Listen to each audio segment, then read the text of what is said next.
तर मूलभूत हक्क आपले चालू आहे। तर मूलभूत हक्कामध्ये शोषणावरचा हक्क घेतलेला आहे। त्यानंतर कलम 23 माणसाचा अपव्यापार वेठ बिगारी। त्यानंतर कलम 24 कारखाने इत्यादीमध्ये बालकांना कामाला ठेवण्यास मनाई। त्यानंतर धर्म स्वातंत्र्याचा हक्क समजून घेतलेला आहे। त्याच्यामध्ये मध्ये कलम 25 विवेक बुद्धीचे स्वातंत्र्य आणि धर्माचे मुक्त प्रकटीकरण आचरण व प्रचार।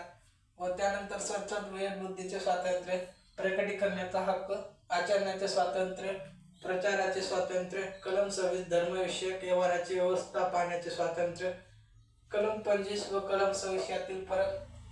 त्यानंतर कलम 27 एखाद्या विशिष्ट धर्माच्या संवर्धनाकरता कर देण्याबाबत स्वातंत्र्य। कलम 28 बघा, शैक्षणिक संस्थांमध्ये धार्मिक शिक्षण किंवा धार्मिक उपासना यांना उपस्थित राहण्याबाबत स्वातंत्र्य। तर अशा प्रकारे याचा तासामध्ये मूलभूत हक्क म्हणजे काय ते समजून घेतलेलं आहे। तर व्हिडिओ आवडला असेल तर लाईक करा, शेअर करा, सबस्क्राईब करा, कमेंट्स करा। धन्यवाद।